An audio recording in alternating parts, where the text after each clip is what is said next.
Hello everyone, welcome back to more Cinderella Phenomenon. We are back for more Karma route. Yes, we are currently in chapter 7 of his route. Let me see if I can remember what happened in the last episode.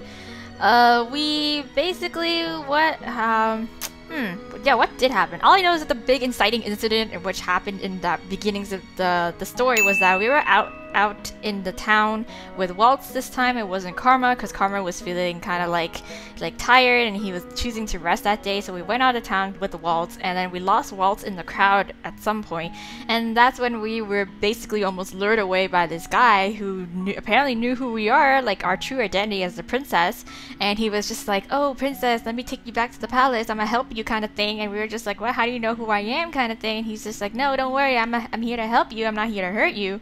So he grabbed us and tried to pull us back towards this, secret passageway or some shit. But then Karma came in, he stepped in, he came from above in the building, and he rescued us. And yeah, so that became a big issue with everybody at the march-in, with Parfait and Delora. We're like, okay, so somebody tried to kidnap you, and somebody's apparently aware of someone's aware that they know who you are, and they are trying to get you back to the palace, but we don't know the reason why, kind of thing. We need to do more further investigations to figure that shit out. So yes, so we were being kept away from Delora and Parfait in terms of stuff that's happening concerning us that got us really agitated, and we're really annoyed, and we're like, what's going on? Why are they hiding? They're hiding something from me, but I don't know what it is. So we took it upon ourselves to go out and try to find answers by ourselves, even though we were told that we're not advised to walk out of the march-in alone at night anymore without an escort. Yes, so but we ignored everybody because we're badass, and we go out into town at night. We snuck out, and we were trying to see what the gossip was all about around town, and we didn't really find anything until we stumbled upon a bar or something, and we heard knights talking, and the knights were whispering about how oh yes, Fritz is going, he seems to be going crazy because he keeps talking about a princess that doesn't exist, blah blah blah blah blah, and but apparently he seems like he's onto something, because Sir Alcaster is he's sending people out to look for this princess, and we don't even know what she looks like, but apparently she exists, kind of thing. And the only description we had of her is that she wears this special pendant, and that she's, I don't know, something else. But the point is that the pendant was what gave us away, kind of thing. So we found out that they were talking about us. We were about to make our escape, but then we got caught because our disguise got snagged, and then we were almost dragged away by the knight for questioning, until Karma, of course, shows up again. He rescues us, and then he had a little bit of an incident where his curse acted up, and all the ladies around the town kind of started chasing us, but we managed to escape, came back to the march-in, and we were scolded for sneaking out, of course. And then eventually we were called back again by Delora and Parfait, and everything, all the truth spilled out. How we're the daughter of a witch who was the one who started the fairy tale curses, and now apparently there's gonna be more witches that is gonna be after us because of that, because we're the next Tenebarian bearer and all that shit. And of course we didn't believe it. Oh yeah, and we found out Waltz is a witch as well too. We're like, oh my god, that's the new information, aside from the whole we're the daughter of a witch kind of thing, which makes us a witch and shit like that. So we didn't believe that. We were a little bit kind of pissed at because we were all we're lying, kind of thing. We don't believe it. But then eventually we came to terms with it. We're like, okay, that kind of makes sense. Everything's starting to kind of a little bit make sense now. And of course we trusted Karma. Then we visited Karma late at night during his little his lessons with Jurian and Garland, and eventually he disclosed this little third-person story of this prince who was from a neighboring kingdom, who was really vain, and he was really he was aloof, and he didn't want to take responsibility for his role, and then he only fooled around with all the girls, and because of that got him into trouble, because he fooled around with this one girl who he asked her to be his lover, but then he dumped her, and then she got mad, and turns out she's a witch, and that's how he got cursed. He got cursed with this, the vanity curse kind of thing. And so he came to this next kingdom, Angiel, in hopes of trying to find, this girl who was believed to be able to remove any sort of curse. But he was talking about us, obviously, but he came a little too early. We don't know how to do that yet. So that's what we found out about Karma. We know his real name now. His real name is Claude, and he's the prince of the next kingdom. Yes, so that's that. That's like the big reveal about him. And then then eventually what else was there? Eventually we asked him at one point to train us after promising to wingman Garland, because we finally kind of bullied him into confessing to Jurian. And then we were like, okay, we'll set everything up. This is what you should do, and you should totally ask her out to lunch, kind of thing. And we'll be there. Don't worry, kind of thing. And we were gonna make it work. So after the whole incident, we came out and we asked Karma if he can train us a little bit on self-defense with the sword. And he's like, at first he's like, no, that shouldn't be necessary, kind of thing. I'll protect you. But we're like, no, you got her trying to protect us, so we wanna be able to defend ourselves. So we had a little bit of a small lesson with Karma in terms of self-defense. And then that's basically it. We had a little one-on-one kind of thing going on. And that's where we are now. So that's when we are now. So we're going to continue on the story. So when I returned to the marchand later that night, my hands are scratched, and I think I might have bruises on my arms. Well, that's to be expected. He did say he wasn't going to go easy on us. Claude was not joking when he said he would not go easy on me. Yes, exactly. But he did compliment me more than once, which is nice. I'm sure that made you feel all warm and fuzzy. Hana, I've hit you quite a few times and you haven't uttered a single complaint. Yeah, because I'm tough. I'm a tough cookie. Crying is for the weak. Though everyone should be sleeping, I notice that the light is still on at the tavern. What? Who's it? I see Jurian and Garland up and at a table speaking with each other and laughing. That's so cute! If Claude had come back with me, he would be happy to see this. You two are still up. Yes. They are not even surprised when they turn to face me. Oh, good days like this are even better when stretched. I haven't been off duty in a long time. Yes, thanks to Karma, because he was like, don't worry, I'll pick up her shift so she'll be free. Did you both have a good time tonight?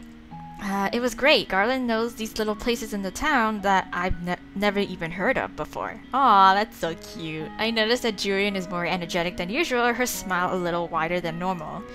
I wonder if she's drunk. I'm going to get another drink, probably. She's in a good mood. Another drink? Garland leans in towards me, his voice hushed. We already bought a replacement bottle when we were out today. We would never take anything from the margin without money. Oh, okay. Right, is Jurian drunk? Yes. Oh no, princess. Tipsy. It's like a buzz. Fades a lot quicker. Okay, so she's a little buzz and tipsy. Oh. Garland and I watched Jurian as she refills her glass at the bar. I have to thank you, princess. I would never have asked her out if you and Karma hadn't insisted on it. Oh, good. So you told her. Oh, did you? Garland looks at me with a pleased smile. That's so cute! I'll take that as a yes, yeah. She didn't really realize until much later I just asked her out for food and she thought that's all it was. Maybe Jurian really did need to be told bluntly. Yes. What happened? Tell me the deets! I told her, and hello, you gotta give me some more to work with. More deets, please. We talked and remembered old times. Okay, he sounds like an old man. And I held her hand. That is so cute! I noticed Garland flinch ever so slightly, but he is smiling. He looks pleased with himself. That's cute. And the night's not over yet, so maybe gonna get a smooch, eh? He trails off with a hopeful smile before he raises his eyebrows at me. What about you and Karma? Oh, what about us? I've asked him to train me. Yeah. Train? Princess, you've asked him to teach you how to use a sword? Yeah, got a problem. What's this? Our princess is going to pick up a sword. Yeah, I know, right? Jurian returns to the table, but I am too tired to properly join in the conversation. I should leave them to their conversation and head to bed. I need to get some rest if I want to start practicing at night. I excuse myself to head upstairs. Bye. Did I oversleep? I am startled awake by an excruciating bright light. Yes, that's what you get for sleeping with your curtains open, okay? It is momentary. God, my mind keeps trying to say momentarily, but like no, it is momentary. And when it is over, I am sitting in my bed, dazed and confused. My eyes burn. My hand flies to the pendant around my neck, where I see the second glass slipper with another piece. Is it because we were able to wingman Garland and Jurian? Is that it? Oh my gosh, we got 2 pieces now. Ooh, my. Does that mean we're really close to the ending? Because the ending, the good end, gives us the final piece, but I'm not gonna get it because I've been fucking up. There's another piece. Yes, there is. But when did I do another good deed? I'm pretty sure it's the Jurian Garland thing. I grasp the necklace tightly in my hand as I make my way to the tavern. Hello, good morning. Everyone is doing their pre-morning chores when I get to the tavern area. I notice Karma glaring off into space, and then not far from him, the 2 knights. Why is he all grumpy? They haven't been up all night, have they? I make my way slowly over to them. Even back then, you were like some kind of shadow, weren't you? What happened? You don't have to hide it. It was obvious you were tailing me back then. It was only because I was worried about you. I realized you didn't have to follow me. You really didn't have to follow me, Lan. But I'm glad you did. Lan? Oh, that's her nickname, her pet name. Oh, Jurian. Oh, shush. Fritz used to call you that too. Lan is Garland's childhood nickname. He still gets embarrassed when I call him that. I see. So what are you 2 talking about? Oh, we were just reminiscing. I look at the 2 of them critically for a few moments, waiting for them to say something. They both exchange a glance before looking at me, confused. Well, what? Yeah. How did your date go last night? Yeah. Garland makes a sound and turns beet red. Jurian's eyebrows quirk, and then she laughs. Oh, it went well. So well, in fact, that you can see the 2 of us are still very much enjoying each other's company. That's great! Jurian is usually busy taking her rounds around the march-in with a scowl on her face. She looks happier being here with Garland, more relaxed. Aww. You might even say that we're dating. Yes! Yes! The ship has sailed! Oh, Garland! I'm so happy! Isn't it funny how red he gets, Princess? Indeed. You were blushing just as much yesterday when I... Ooh, one more word, Lan, and I swear I'll punch you. Did you kiss her? The 2 of them are both blushing now, and the scene is oddly comical. Who knew that the 2 great knights of the old Order of Caldera could be so easily undone? Both of you are amusing to watch, yes. The 2 of them stare at me, suddenly solemn-faced. I suddenly remember that one conversation the knights all had at the castle. They were talking about how they all had personal reasons for being knights, despite the fact that they all served the king. I had always thought Jurian and Garland were stoic and honorable, that their only reason for becoming knights was a sense of justice. Seeing them here, though, without that stoic facade, they feel more like people. My curiosity is piqued. Do you mind if I ask what your reasons were for becoming knights? Oh, my father was a knight. He put his life on the line for this kingdom. Ooh, wow. Jurian's father was a living legend in his own right, and he had the medal to back it up. Ooh, wow. My father wasn't around a lot, but I always admired him. Judging by the look on Jurian's face, it is clear to me that she really loves her father. My mother died when I was young, and because my father couldn't be around all the time to take care of me, I ended up practically living with Lan and his family. Oh, so that's how you 2 were like childhood friends. Lan always got annoyed when I called him my brother. Ah, because he had a crush on you. He's like, I don't want you to see me as a brother. Now I know why. Indeed. Jurian wanted to follow in her father's footsteps. Yeah. Then why did you join the Knights, Garland? Because of Jurian? Because he wanted to watch over me. Yeah, I knew it. I never knew you blushed so easily, Garland. Yeah, you've done a lot of blushing. Garland seems to blush even harder at that, and Jurian's laughter becomes infectious. I feel amusement begin to bubble up as I watch the 2 of them. but a cold voice cuts through the laughter and the atmosphere like a hot blade through ice. Oh no. What's happened? Could you keep it down over there? Oh no. I turn and see that Claude's eyes, normally so warm, are cold. His usual smile is gone, replaced with a deep scowl. Why? What happened? Oh, we're sorry. Rough morning? He's still glaring at the two of them. Oh, I can tell him about the necklace. Karma, I got another piece to my necklace. Another good deed. Claude turns his gaze to me, but the frown doesn't disappear. That's nice, darling. Oh, his voice is calm, but flat and lacks any enthusiasm. That felt lackluster, right? And oddly disappointing, right? A good deed? Congratulations, princess. You're close to breaking your curse. Indeed I am. What did you get the good deed for? I don't know. I'm not sure, actually. Yeah, maybe it was for helping Lan confess. I hear you and Karma went out of your way to help make it happen. Yeah, that happened yesterday, though. Maybe the magic was waiting to see what became of Garland and I? Yeah. Claude makes a dismissive hand gesture from his table, frowning. If you two insist on being so affectionate, you should get a room. Wow, Claude, affectionate? Maybe he's just being super bitter because he's like, you know, he's never really experienced sort of like a more true sense of love instead of like, you know, just the one where he like manipulates people and shit like that. Affectionate. Jurian's smile has faded away into a dangerous scowl. Where Garland looks confused, Jurian looks notably irritated. Yes, the shadow is still there on his face. Claude does not look okay at all. Comfort him, scold him. Yeah, what's up, dude? What's happened? Like, I want to kind of comfort him, but at the same time, I feel like he might. Because if I kind of want to scold him because he is going a little bit too far, but at the same time, that just might antagonize him a little bit more. He's just like, you know, what's my opinion kind of thing. Like, what's it to you? Blah, blah, blah. We should try a more softer approach, no? I'm gonna comfort him.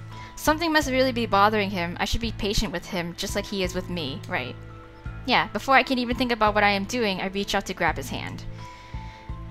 Let's just take you to another place. Oh, he just slapped my hand away. What? You shouldn't just reach out to touch a person without giving them some warning. But he does that all the time with me. Yeah, I pull my hand back, and at the same moment, Claude's expression falls. He looks at me with an almost pained expression on his face. No, wait, I shouldn't have said that. I'm sorry. Silence descends for a few moments before Claude abruptly stands up from his table. Excuse me. Oh, Claude turns briskly and heads upstairs, leaving me with the two knights. Okay. Did I do good or not? I can never tell. I wonder what's wrong with him. You think we've been running him too thin because of practice? I do not think it's due to. I get the feeling that Claude holds himself back from saying what he means sometimes. Sometimes he acts strange, distant, and recently he's getting more and more moody. Princess? What? I look over at Anise, who is smiling apologetically. Oh, sorry to interrupt, but Mr. Broom is getting kind of restless. Oh no, should I just scold at him? Should I just come up a little bit more forceful? Time to sleep, I suppose. Well, maybe cleaning up will help get my mind off of things. See, I can never get a read on him. The rest of the day goes by slowly. I am stuck cleaning most of the day and then serving later. At one point, I speak with Delora about the knights that had attempted to kidnap me, and she tells me that she and Parfait are meeting later to discuss their suspicions. I still do not understand what their suspicions are when Sir Alcaster cannot possibly know who I am. But unless he has help. My hands are sore by the end of the night, but I still feel like I can practice with a sword. I notice that both Jurian and Garland look restless too. Garland eventually leaves for patrol, while Jurian remains at a table looking deep in thought. I do not want to bother her, so I decide to try and find Claude. I go to his room, but find that the door is locked. Claude... Karma, are we training tonight? No answer. Yeah, no answer. My heart sinks. Is he not speaking to me? Did I do something wrong? Oh man. Damn. For days, Claude stayed in his room, only leaving when he had to be on patrol. A few times I saw Parfait go into his room, but she refuses to talk about what is bothering him. I feel so useless. When Claude did appear in the tavern or out in the town, he still had that terrible grimace on his face. Look, I really don't want to talk right now. If you're so frustrated with me, why not just ignore me? Is that what you told me? No, I'm not going to train tonight. I'm not in the right state of mind. I don't want to talk about it. Just leave me alone. Please. Oh, wow. What? I am really beginning to worry about him. Damn. I am doing so poorly. I feel like I'm doing really poorly in his route. Today I'm in town running errands with Waltz for Parfait. It has been almost a week since Claude started acting so strangely, so I thought I needed to do something for him.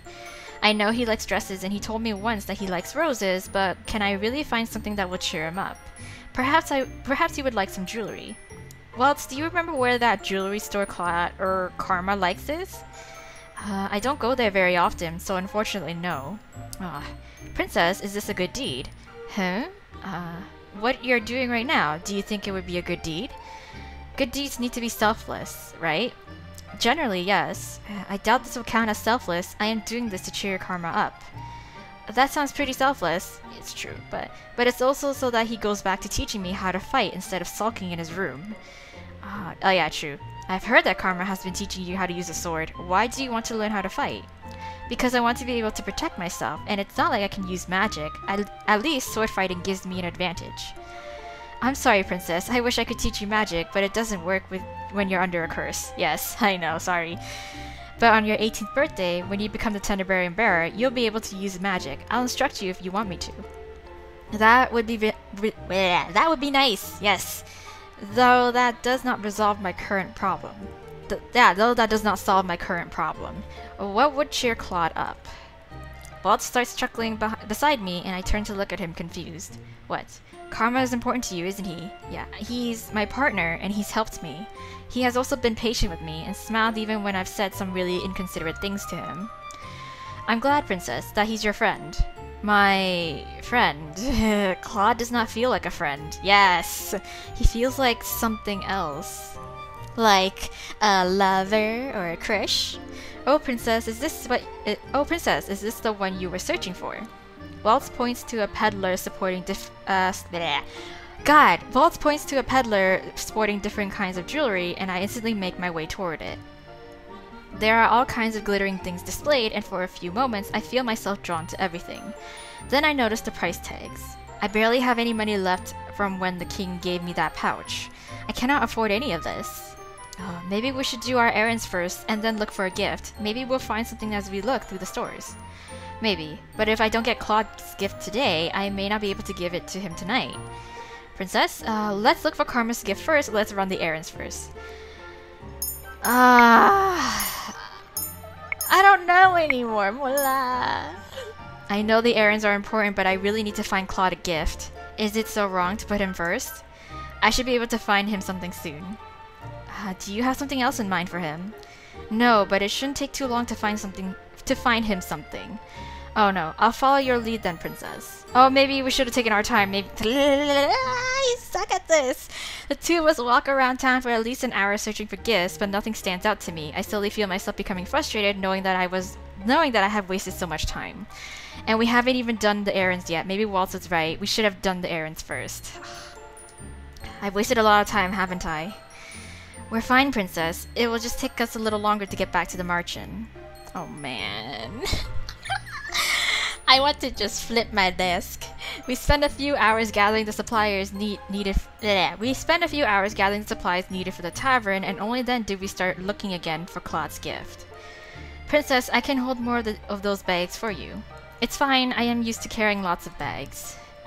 Does Karma make you carry them around? Yeah, he does. Princess, you should really tell him off. He does a lot of other things for me, but next time I think I will. Yes, so long as he gets out of his room sometime soon. I really hope he does. Hey, Princess. What? Yeah, hey, Princess. But now the problem is finding something that he'll like. What does Claude like? Oh, Princess. There's no reason for you to shout. Waltz shakes his head at me, but he's smiling. Let me offer you a deal. Okay, a deal? If you help me set up one of my puppet shows, I'll pay you. What? You earn money from your puppet shows? I get tipped, so what do you say? I won't go easy on you, though. Okay, yes, I'll help you. I'll help you. Yeah, what? Why do you seem so surprised? I was just thinking that everyone's right. You've really changed, Princess. Maybe having Karma as a partner really was a good idea. Being partners with Claude may have changed me for the better, but I doubt I have done the same for him.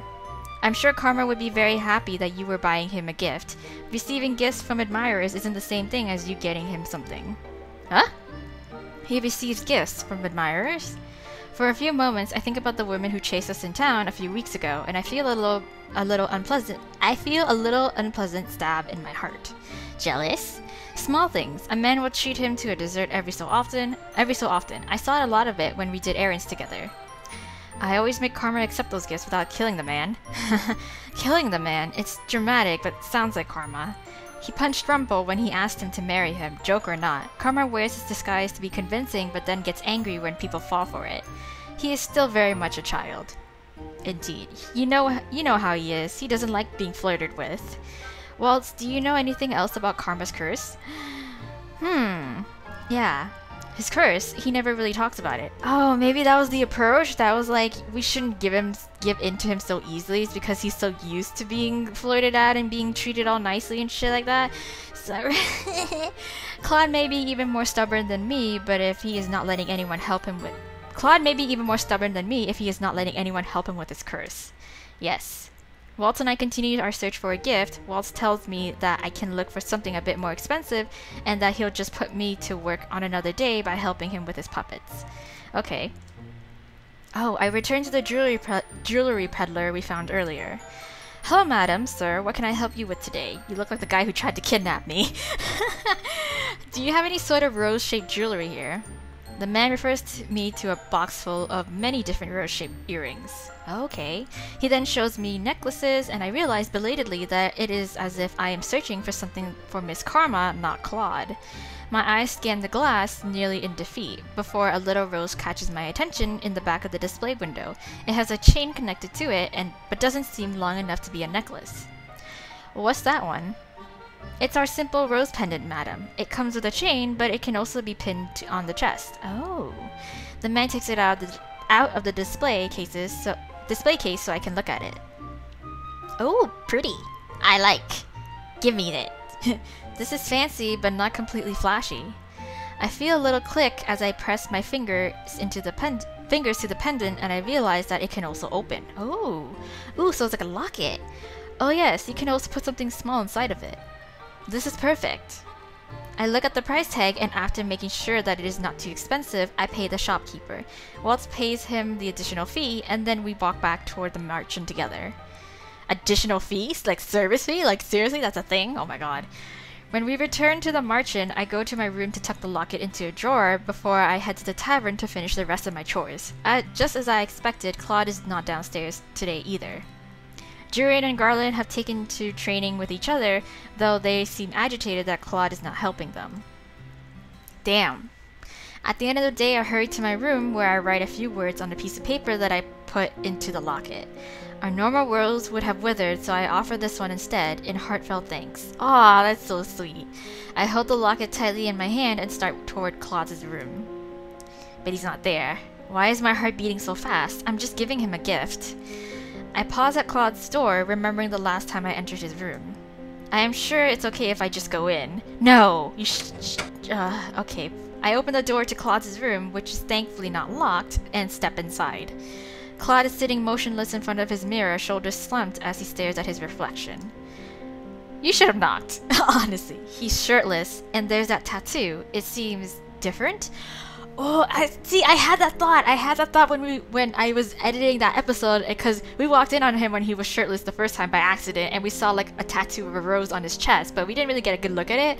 But since, you know, his curse may be related to Beauty and the Beast kind of thing, it's sort of like the rose in the jar, and like the rose petals will eventually keep falling until, like, you know, the rose is gone. But that's the thing where it's like, if it falls, then, you know, something bad would happen to him. I don't even know. But anyways, yes, so that's his rose, this jar of rose, whatever. Yes, that thing. Claude does not notice me at first. I notice that his hand goes to the tattoo over his chest, and then I hear him heave a heavy sigh. Slowly, I close the door behind me. It clicks, and that is when he suddenly turns to look at me. At first, there's just shock on his face, and then suddenly anger. Yeah, knock. Again, why do you do this again, Hana? I came to speak with you. I came to give you something. I came to speak with you.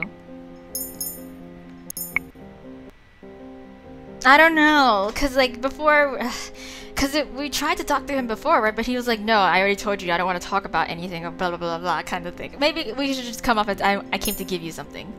I tightly grip the locket in my hands as I stare at him. We need to be a little straightforward. And this was so important, so very essential, that you once again missed knocking on my door for a simple delivery. Ugh. His voice slices through my heart. I wanted it to be a surprise. That's your reply? I am not in the mood for surprises, princess. Damn, girl, why you gotta be like this? In no time at all, Claude is suddenly right in front of me, his hands outstretched on either side of me, pinning me to the wall against the door. Dude, his face is so close, his expression so fierce that I cannot even bring myself to think of a way out. The only thing I can do is stare at him levelly, without getting angry, without crying. I will not show any weakness. Why? Why aren't you struggling or screaming at me? That's what the Hana that I know would do. Then you do not know me as much as you think you do. And you know nothing about me. Oh my god. I already have a retort prepared when I stop, realizing that he is right. I barely know anything about him. No, I don't, but I'd like to. Why do you insist on poking your nose into others' business? We're partners. That's the only reason it has to be. I am supposed to help you, so why do you keep secrets from me? Help me? His lips quirk, but his smile is sardonic. Claude, I want to help you. Here comes the bad ending! In the silence that descends between us, I find that I cannot help but look at Claude's tattoo, at the thorns swirling around the rose. It is beautiful, but it also seems so lethal. When I glance at Claude again, he looks crestfallen, his eyes glittering like he might be on the verge of tears. Secrets are secrets for a reason, princess. You should know that. If I could speak about them, I would, but I can't, and you bursting into my room without any notice only makes it harder. Harder? For what? Princess, you can't imagine what this all feels like. What? What is he talking about? And that woman, I thought we were meant to be. Wow. She was so lovely, her smile is as bright as the sun. Did you? Claude's eyes are far away. Were you heartbroken? Is it the witch again? I don't even know. What? That's why, never again. But then you ruined everything, Hana. You cut me down like... Ugh. I pushed my hands against Claude's chest, catching him off guard and forcing him to stumble back. I cannot take any of this. If I've ruined everything, then I'll just leave. You can have all the time in the world to yourself then. The locket I'd bought for him burns in my hand, and I end up throwing it at his feet. Oh, there it goes. Hana, wait. What? Maybe he had another lover? Maybe. I ignore him as I run from the room. Maybe he had a bell? You know, like Beauty and the Beast and Belle? Like, maybe he thought that she would be able to break his curse, but it turns out it wasn't. She couldn't do it. I ignore him as I run from the room. Yeah. When I return to my room and lock my door, I feel too hollow inside for tears. It hurts to breathe when I think of Claude. I bet I eventually managed to fall asleep, but only have snatches of restless dreams when my eyes finally close. Bad ending, here it comes. Oh, more, yes. Mother, are you and father in true love, like the fairy tales? No. I thought I forbid you to speak of fairy tales. Have you been reading them? No, mother. I overheard someone in the palace talking about them. Then I shall have to find that person and make sure they know what an appropriate topic of conversation in the palace is. Damn. But mother, the true love in fairy tales sounds so nice. Do you think I can fall in true love with a prince? Dearest one, true love like that does not exist. But no. The love between a mother and her child is the truest kind. It cannot be replicated by anything else. All other kinds of love is an illusion. My love is all you will ever need. Do you understand me, my heart? Oh, yes, mother. Wow. Chapter 8? Yes, The Lost Prince. Indeed. He is very lost. He's in a whole new different kingdom, too. Keep your stance straight, princess. Oh, so we're taken up to... Yeah, I was gonna say, I was like, why can't Jurian train us then, if not Claude? Jurian gives me a warning, but too late on purpose. I can see the smile on her face as she effortlessly slides past my defenses and taps me on the shoulder with her wooden sword. I got you. Got you. Again. Again. Yes. For the last few days, I have been practicing with Jurian and Garland because Claude still hasn't come out of his room. I am fucking up so hard. Like, it's been so... I don't even know what Karma's crystal looks like anymore. The knights offered to train me, and right now they are teaching me about ways to hold a sword. This is slow, but Claude did tell me I wouldn't be able to master the sword so quickly. Claude. He made me so angry that one day that I could not even properly give him my gift. Yet I still feel sad that he is not here teaching me himself. Come on, princess, focus. I jolt out of my reverie and nod at Jurian. Oh, okay, yeah. I ready myself for her next strike and once again get tapped, this time on the hip. Garland takes over after Jurian, and then we do rounds where I try to hit them with certain strikes. They are both good at teaching, but it does not feel the same as Claude's instruction. His lessons seemed less like they were out of a book. Out of a book, yeah. Don't worry, princess, it always starts out slow. Lan was just as slow at training, but look at him now. Garland whips his head around in Jurian's direction, his face turning deep red. Jurian, that nickname. But you're so much fun to tease, Lan. She beams at him and then laughs at his embarrassed face. Our practice goes on for a few more minutes before the knights tell me to wrap up for the night. I think I'm going to stay out here for a little bit. Princess, you know it's dangerous out here at night. Well, if I don't return in 10 minutes, you can come back and check on me. Jurian seems unconvinced, but she eventually nods. Fine, but keep your guard up, princess. Yes. I watch the two knights as they head back. I see Garland put his arms around Jurian's waist, pulling her closer. They're so cute! I turn away from the sight, ignoring the heavy feeling in my stomach. Well, at least somebody's love life is working out better than mine. I'll just practice the swings for 5 more minutes. The only thing I hear in the clearing while I practice is my shallow breathing and the wind in my ears. Something breaks my concentration, however. I see a glimmer of color in the forest, and I instantly stop, my hands growing tense on the wooden sword. What was that? I glance around at my surroundings, and then I freeze when I feel a hand on my shoulder. Blech! I can feel someone's breath on my neck. This all feels familiar. Is this Claude? Turn and point your sword at him! I would do that. I should be a little bit more forceful. I need to be on my guard, like Jurian said, point his sword. Blech! I'm pretty sure I recognize Claude's hand, but because I know it's him, I also know what he'd want me to do. I duck away from his hand and turn quickly to point my sword. The tip of the wood is at his neck, and for a few stunned moments, I think I've won. Even Claude looks surprised. Haha, it's really him. Yes. But then Claude's hands have moved, and he has one hand over my wrist and the other on my sword. Yes! God damn it. Good, Hannah. You realized you had an opening, but you broke your concentration. God damn it. It's like what? I swear, I've only seen his crystal like the total of 5 times. Honestly, something that's like really sad and pathetic that I can count on one hand. Claude removes his hands, allowing me to lower my sword. I'm sorry, Hannah. I feel my breath catch in my throat when Claude holds out the rose pendant that I got for him. I feel my cheeks flush. Oh, it's still in one piece. Great. You accidentally left this beautiful thing in my room when I came to return it. Return it? Yes, you left it in my room, and so I only thought it appropriate to bring it back to you, but it's yours. Does he really think I left it there on accident? Why would I leave it in your room on accident? What? I bought it for you, and I wanted to give it to you, but you were acting so strangely, and... Claude's eyes widened, the surprise clear on his face.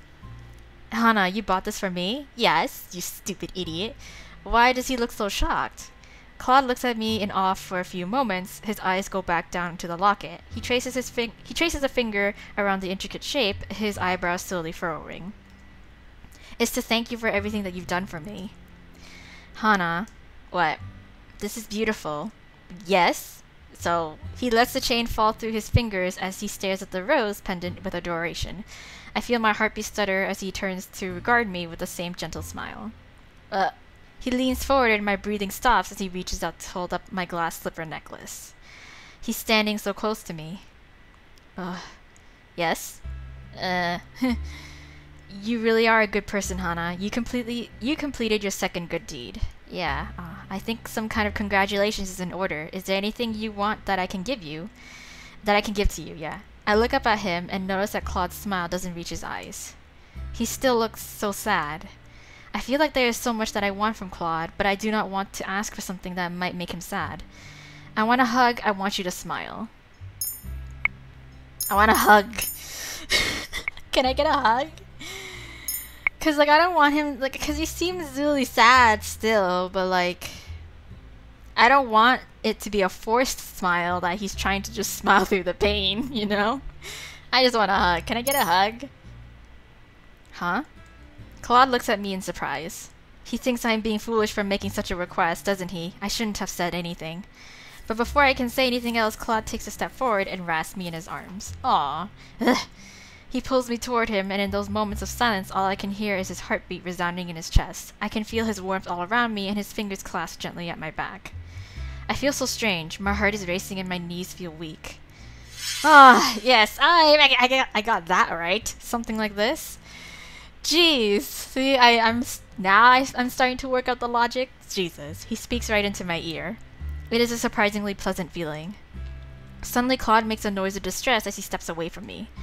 All the warmness that was pressed against me 1 moment ago is gone. What happened? Karma suddenly stops, eyes wide. He puts his hand on his chest and he takes a step away from me, his fingers clutching at the fabric of his shirt.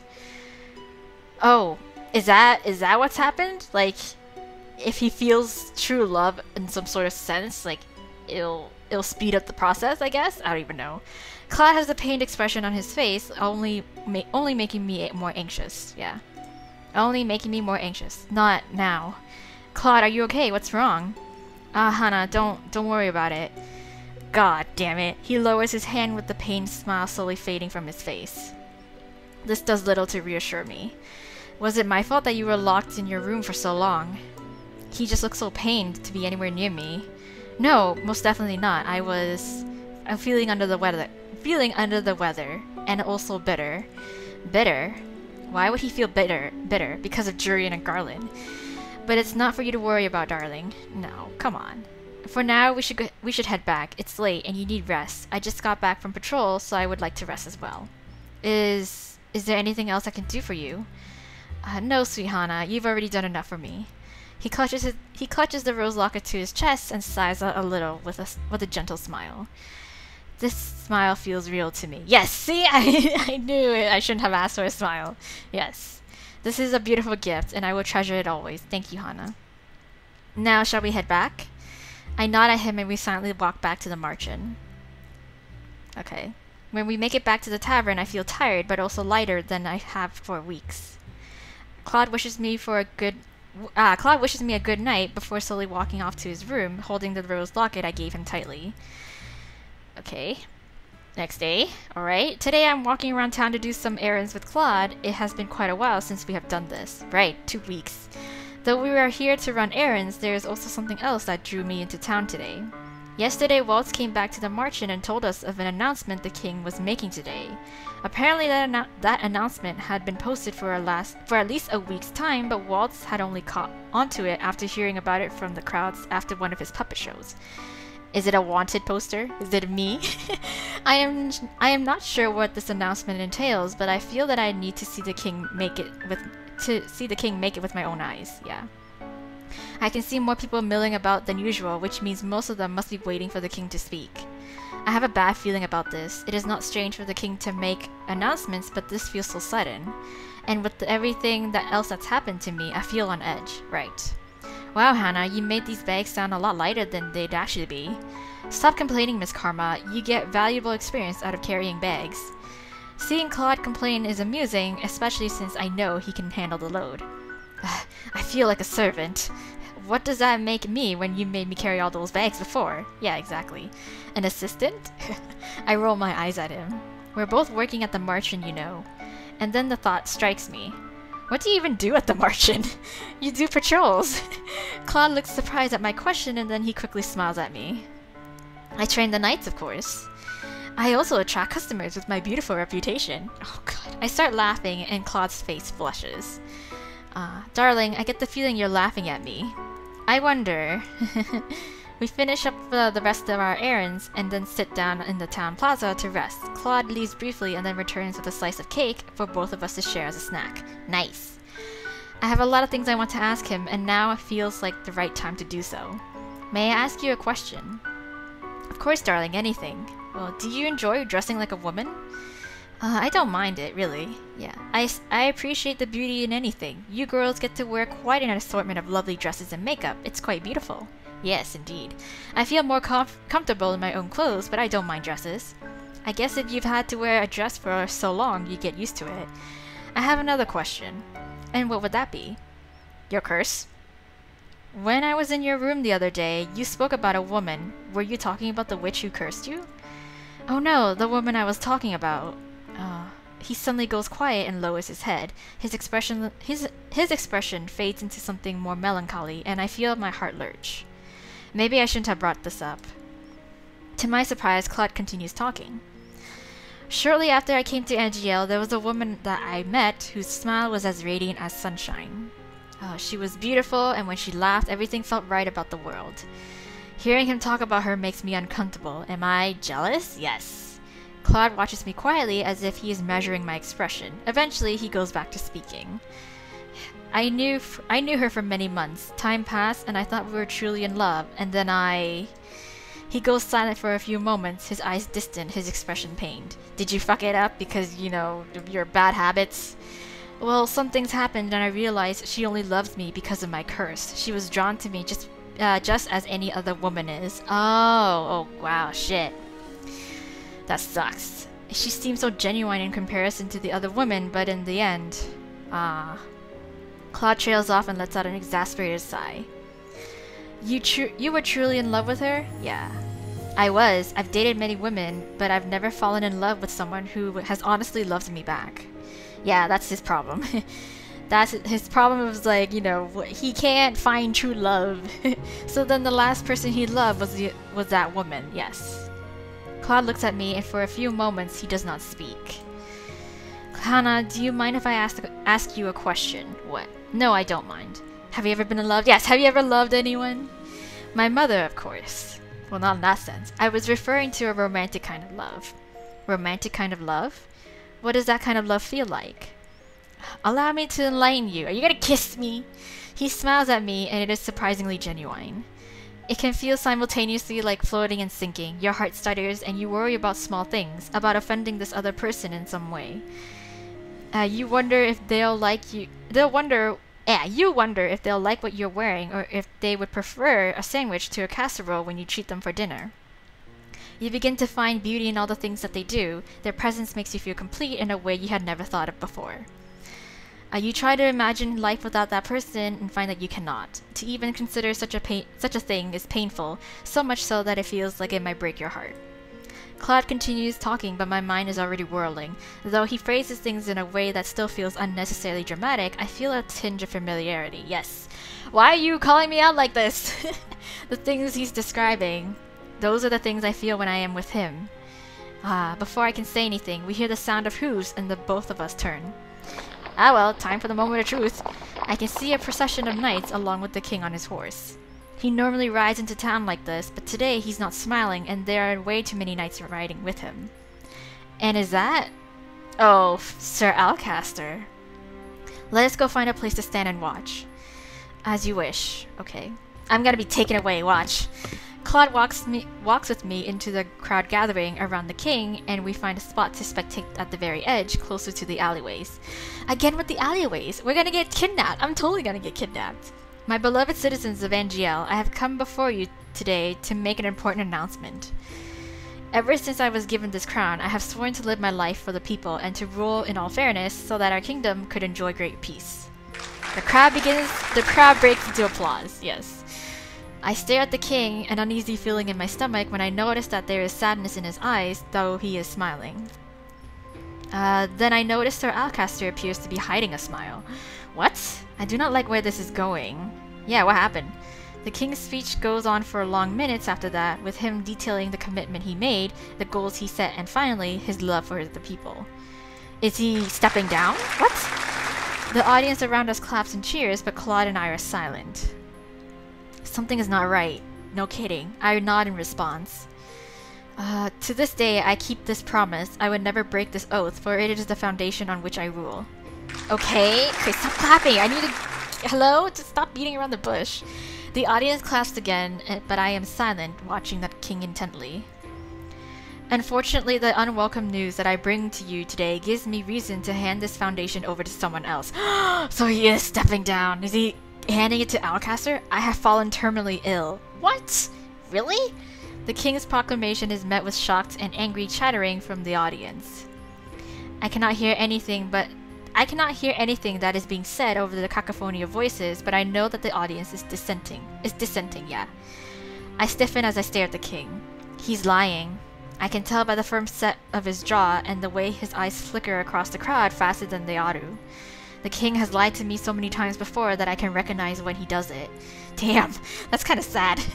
I know that this unfortunate news must come as a shock, but this is an illness for which there is no current cure. As for the question of my successor is Sir Alcaster. He was threatened. He was probably threatened. He trails off for a few moments, and I think I see something in his eyes that hints at urgency, but I am not sure why. Crown Princess Emmeline is unmarried and is still too young to rule on her own. I feel a pang of irritation and confusion. Another lie. Emmeline could rule just fine with the help of Sir Mythos and the others. After much thought, I have come to the conclusion that our kingdom, which still continues to face danger from the witches, is best put in the capable hands of the commander of the Order of Caldera, Sir Alcaster. Dang, what? I cannot hide my shock. The rest of the audience reacts similarly, their sudden outburst a testament to their confusion. While I will be providing support and assistance from the sidelines, I cannot, in all good grace, continue to wear this crown when I know I cannot serve my people as they deserve. Simply put, I believe that the witches have gained more power in the recent months, and that Sir Alcaster is best suited to deal with these conflicts. The fairy tale curse runs more rampant these days, and there have been more reports of incidents involving magic. The murmuring continues, except now the townfolk sound panicked. This cannot be true. No, obviously not. This is all part of his coup. Except in a less violent way. I do not miss the reluctance in the king's next words. Sir Alcaster has also suggested a number of remedies to our laws, especially concerning our security and work hours. Oh no, I believe that Sir Alcaster can better rule this country in these turbulent times. Prince, please show him all the love and loyalty you have shown me. Nah. That bastard. Claude has a foul expression on his face, and his words feel heavy even in a low whisper. I know the king. He takes every duty upon himself and would never hand his crown over to someone else. Let alone someone who's not even of royal blood. Like, holy shit. Once Sir Alcaster comes to stand on the podium, he silences them with a glare. Citizens of Angiel, I swear to you that I will serve you as well as Gennaro has. That being said, I also believe some changes will need to be made. Oh no, here it comes. Sir Alcaster continues to speak. Okay, Donald Trump, what you gotta say? He mentioned things like curfews for safety, extended work hours, and additional taxes to go toward the knights, but I am slowly beginning to block out the drone of his voice. What is going on? Sir, no, Alcaster must have done something to force the king into the charade. The king stands behind Alcaster with his hands clasped, his eyes alert, but there is a helplessness to them that I have never seen before. It isn't long before the crowd's unsettled murmuring becomes agitated whispering. I am stunned when Claude cups his hand to his mouth and starts shouting. Oh, there's only one king. Oh no, King Gennaro. Get it, okay. Claude grips my hand and starts leading me around the outskirts so that people cannot spot him as he continues his shout. Okay. The crowd begins to chant along with Claude, and then they draw nearer to the stage where my father and Alcaster are standing. Okay. There's only one king. King Gennaro! King Gennaro! There's only one king! King Gennaro! Yeah! Let's go, Hana. Okay! The crowd is right next to the platform now, and the chant carries on. Claude pulls me behind him, but my mind is on my father and on his desperate eyes. Well then! Hours later, the Marchand's Tavern is chaotic. People are talking over each other, trying to relay the scene that they saw in town today. Every visitor here is talking about what they witnessed. I have been in a corner of the room I have been in a corner of the room this entire time, trying to understand everyone, but failing. Yeah, it's too many opinions and shit. Delora and Parfait are not here to calm any of the... to not calm all of this chaos. Hey, Princess, how are you feeling? Awful. I almost jump when I hear Rumple's voice. Surprise? I can feel when a damsel is in distress, milady. Yes. I am not really in the mood for your flirting, Rumple. Yes. Oh, my apologies. I thought you might have wanted some cheering up. No. Where's your partner? Wait, he went out to town to survey the situation. Alright, Karma doesn't do anything around the tavern, but he does a whole lot for you, doesn't he? Doesn't he? Yes, he does. I suppose that's the least a man in love can do. Oh, I feel myself blush. What is Rumple going on about? Princess, you're pink. Shut up. I am not. My mind feels all scrambled now. This is all Rumple's fault. Rumple's calling us out on our feelings. Thankfully, before Rumple can continue talking, the door opens and Delora walks inside to call all the marching boarders into the reception room. Yeah, we got a state of an emergency here. When I step into the reception room, I am surprised to see two familiar figures standing beside Parfait. Why, who? Oh, yes, we would expect them to be here because, dang, yeah, like, technically their father isn't the king anymore, so what they gonna do? Emmeline and Rod. Both of them look downtrodden and discouraged. So, you mind spilling the tea on what happened that led up to this point? Everyone is noticeably shocked as they step inside. The prince and princess, where did they come from? A secret passageway. What is happening at the palace? Yes, what is happening? What of Queen Ophelia? We need silence in the room, everyone. Yes, order! Order! Delora raises her voice, effectively causing everyone to pause.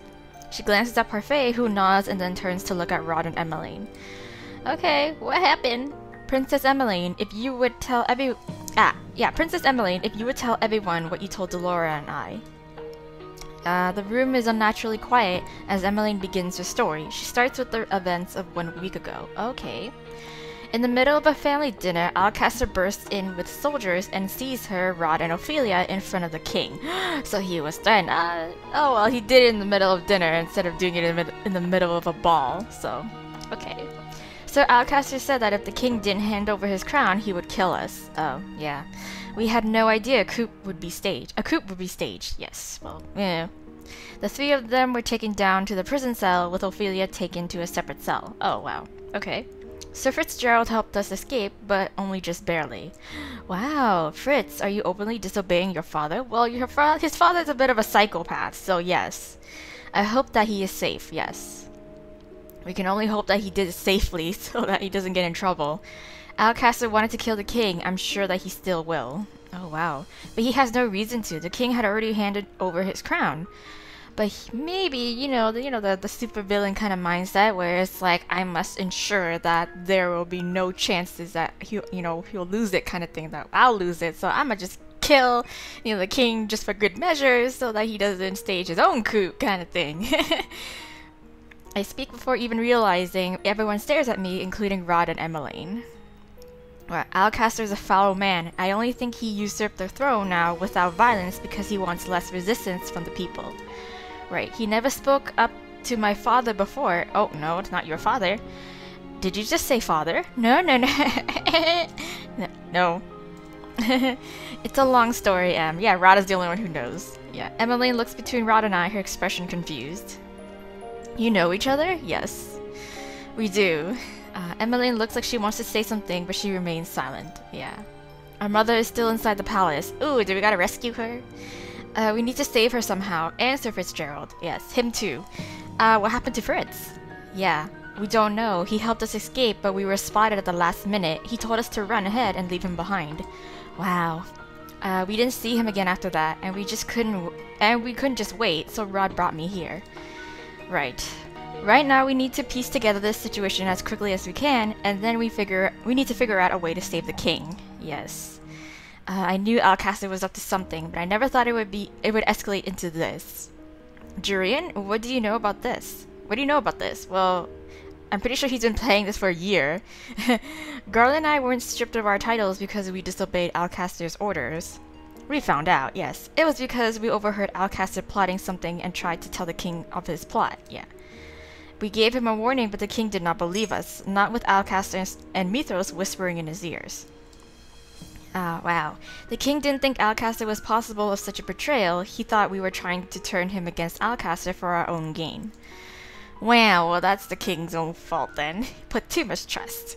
And so Alcaster stripped us of our titles and banished us from the palace. Yes. Lady Parfait found us, and while we were happy to help out at the tavern, we also intended to eventually do something about the mess at the palace. In the palace, yeah. So Alcaster has been planning to do this all this time. Yes, he has. Wow, so shocking. Well, not really. We already know about this. So when we part for the night, Parfait and Delora take Rod and Emmeline to a room that they can share.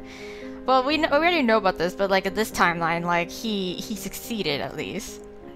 It has been decided that they will be harbored here at the Marchen, a place that Emmeline apparently knew about but never came to because she wasn't cursed. Yeah. Well, Rod did say that his family knew he was cursed. Okay. I noticed Emmeline looking at me many times throughout the night, but she never asked me anything. She's like, but could she? Is she? The next few days are a muddled mess. Everyone is busy trying to find out what happened and what can be done to help the king. Yeah. I'm sweeping the tavern half-heartedly one day, my thoughts on everything but my chores. Everyone's been trying to do something to help out the last few days. Though I've gone on quite a few trips into the town with Claude to search for information, I haven't been able to find much. I feel so useless. I am finally on my break, so I decide to go into the reception room to rest. Okay, when I step inside, I notice Emmeline sitting on the couch. She waves me over as soon as she sees me. Ever the friendly, socialite. She hasn't really openly spoken to me since she has been here. Parfait and Delora has been trying to hide her so as not to cause a ruckus in the Marchen. Okay. Rumors are dangerous now. Yes. And, you never know when there might be a snitch. You're Hannah, right? Yes. Yes, I am. Rod told me about your curse. He said that you're the king's blood daughter. Oh, well, he spilled everything. Okay. I'm really sorry. Why? I am shocked by Emmeline's sudden outburst. Yeah, why? What? I didn't mean to, but I took your place. Aww. How could I forget my own sister? We're not blood related.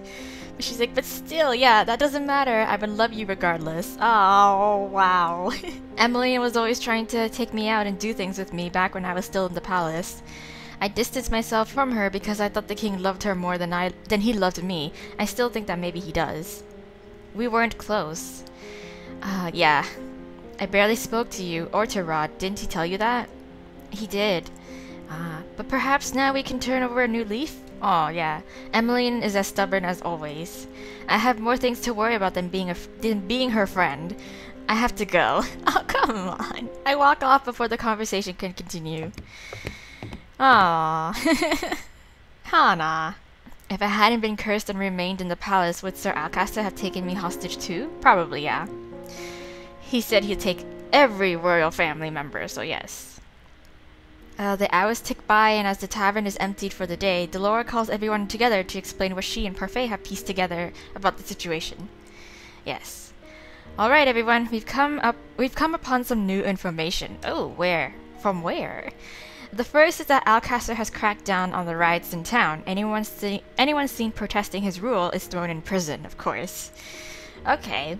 The king always valued the people's opinions. Alcaster does not want opinions. He only wants to rule with an iron fist. Yes, he's like Hitler. Our patrols have shown that there is overall more security in the palace and around the town. They have been charged with keeping people quiet in whatever ways they possibly can. As we heard from the prince and princess, things are most turbulent in the palace. The king is still alive, but it is unlikely he will stay that way for very long. Whoa. One thing is clear, given Alcaster's motives to take over the kingdom, I doubt he will rest until the king is dead. Okay. The king's men have turned against him, and even if they are loyal soldiers still left in the palace, we cannot contact them right now. Wow. This sucks. Rescuing the king and queen will be on us then. Alright. We just so happen to have people in this tavern that have a shot at rescuing them. Prince Rod has a key to a secret passage we can use to break into the palace. Secret passageway? But only the king and the commander of the knights have the key to that passage. So how did he get a copy? From Parfait! Who's going to join us on this mission? I will! I volunteer as tribute. Jurian and Garland both volunteer immediately, followed shortly by Claude and Waltz. I'll go too. The room goes quiet as I step forward and volunteer. Yes. Princess, we can't just allow you to put yourself in danger. But I'm not. I look at Claude, who is staring at me shocked. I took up the sword so I could protect those I care about. Yeah, Princess, you don't have nearly enough practice.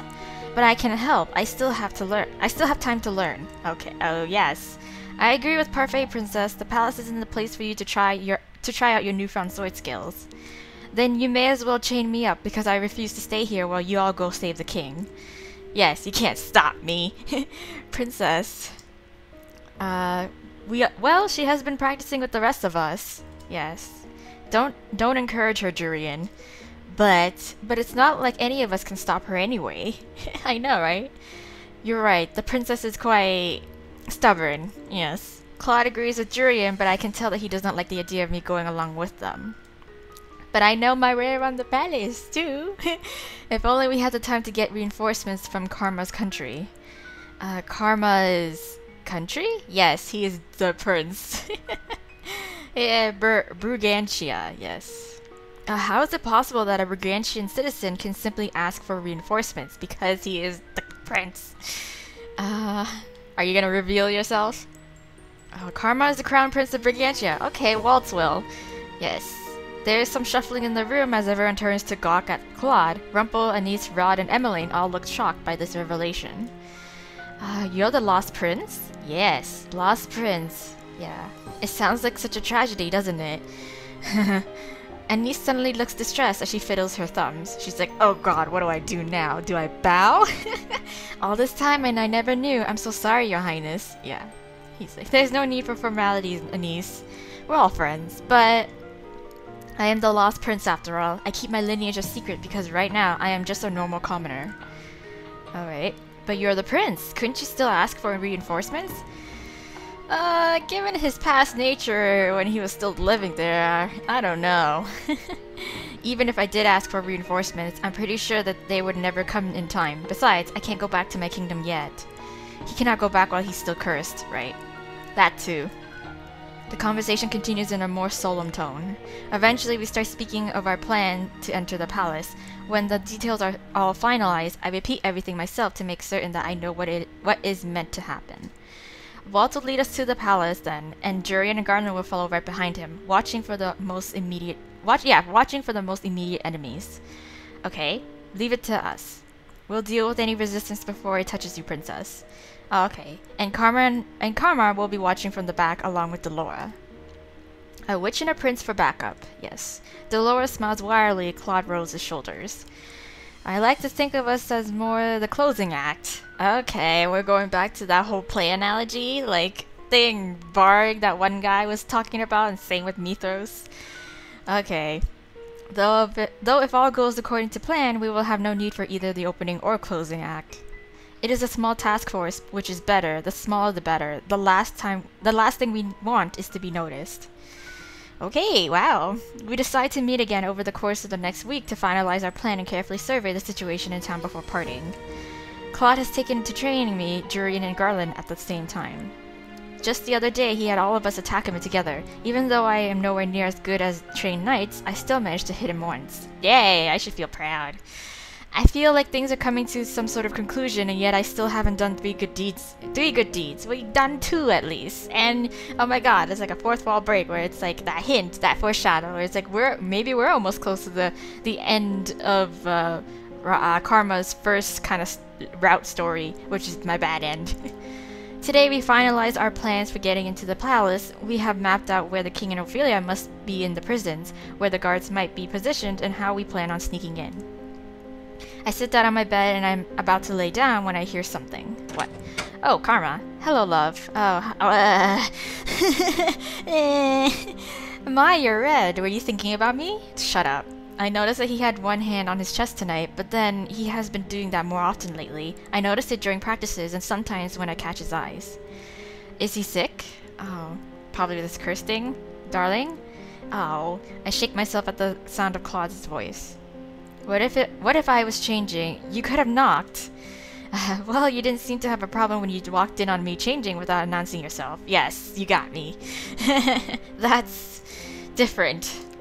He strolls inside and steps closer to me. He smiles at me mischievously. What? Oh, how so? I got more to I got more to hide than you do, you know. Cat got your tongue? Claude shakes his head, his smile softening. I really didn't mean to come in to disturb you. I just have something important I needed to say to you. Okay. Claude kneels in front of me and furrows his eyebrows. What? Why so sad? I want to insist you reconsider going to the palace with us. As Parfait and Delora have said many times, it will be dangerous. Nothing you say is going to change my mind. I want to do what I can to help everyone, right? You can't. She's stubborn. Yes, and that terrifies me. Terrifies you? If your stubbornness leads you to putting your neck out there for someone, I would never forgive myself for your injuries. If you want to help me, stay here where you'll be safe. But Hana is the kind of girl that don't take shit from nobody. Even before she was cursed. I'm not some damsel that needs to be protected. Hana, all I want is for you to stay safe, so that when we save your father, you can face him with a smile. I won't be able to face my father unless I am one of the people who, to save him. Stubborn as always. Yeah. I sigh, irritation welling up in my stomach at the look on Claude's face. He's calling me stubborn, but he's being stubborn about this. You said I've improved with my sword fighting. Did I? Come on. You have. You've improved so much because of your resilience and drive, and because you're genuinely interested. It's because I have a good teacher. Yeah. Ho ho, your compliment is gentle music to my ears. Shut up. Your compliments mean a lot to me, Hana. My eyes fixate on his soft smile and at the gentle crinkles at his eyes. Blah, blah. That was really awkward of me, sorry. My eyes fixate on his soft smile and at the gentle crinkles at his eyes. Our eyes lock, and for a few moments I am aware of a slight energy between us. No kiss? Really, I glance away hurriedly, not entirely sure what would happen if I kept staring at him. My heart beats unsteadily in my chest. Earlier today, I comforted your sister when she started crying about things that had happened in the palace. Yeah. Emmeline, why would he comfort her? I saw her crying downstairs in the reception room earlier today, without anyone there. She is rather a sweet girl. I keep thinking that the two of you are completely different. You're both strong-willed and stubborn, but she wears her emotions on her sleeve while you keep it all inside of you. I'm not hiding anything, if that's what you're implying. Are you sure, girl? That's like you completely... What a hypocrite you are. Mother always told me crying was weak. Yeah. Claude stands up and leans forward. Before I know it, I am in his arms. Whoa! Hugs! Hana, I'm always here for you. I feel flustered again, and my mind feels foggy. I can barely comprehend what's in my mind or in my heart. Thank you. I'm sorry. I just say your thank you. Why would you say you're sorry though? Like, say thank you. You never need to thank me, Hana. But you've done so much for me. Unless, I don't know, I'm supposed to say I'm sorry. I don't know why I'm apologizing for though. It is not just the sword fighting. It's your patience, your company, your saving me when I needed help. That's not true. I'm pretty sure I'm the most selfish person in this tavern. All I ever want is things for myself. Oh yes, thank you. I never thought you were selfish, Claude. Right? Yeah. He puts a hand on my cheek and looks at me solemnly. You don't think that me wanting you is... Oh, dang it! Of course we can't really kiss him because of stupid curse. Suddenly he steps back, his hand on his chest again, his breathing heavy. I stare at Claude with wide eyes. Claude, are you okay? Damn, I'm fine. Ugh. He sighs out slowly, but he sounds obviously pained. I'll go get a niece. No. No, yes. I'm fine. I swear it. It's just a spell of dizziness. But you... He manages a small tight-lipped smile before he straightens and shakes his head. His hands are visibly shaking. I must be tired. But Claude, do not tell anyone about this, okay? I don't want them to worry. Why is he always so stubborn? He is obviously in pain. I clenched my hands into fists as I frowned at him. Why must he always be so secretive? You're keeping something from me, Claude. Yeah. I'm sorry, Hannah. And then he leaves. Claude abruptly leaves the room, leaving me with my fragmented thoughts. Dang it, Claude. Dang it. Just let me love you, Claude. Chapter 9, the rescue. Okay. Alright. Chapter 9. Oh my god, I'm pretty sure we're very close to the end. Probably at least, yeah, 2 more chapters.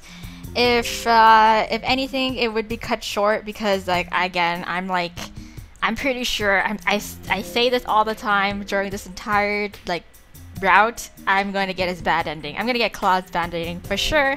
And if it's anything kind of similar to, like, in the way in Rod's bad ending kind of route, it's that there's a lot of things that are cut because, you know, of course, it just kind of ends on, like, a bad note, and there's no real, like, resolution in that, so there's not much events going on. So it'll probably be a really short chapter 10 or maybe perhaps. So yeah.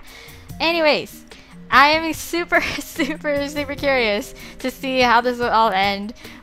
Karma still wouldn't disclose how it is that his curse kind of worked, other than the fact that if he shows any sort of, like, true emotion, affection towards us, then, you know, he gets a stab in the heart kind of thing.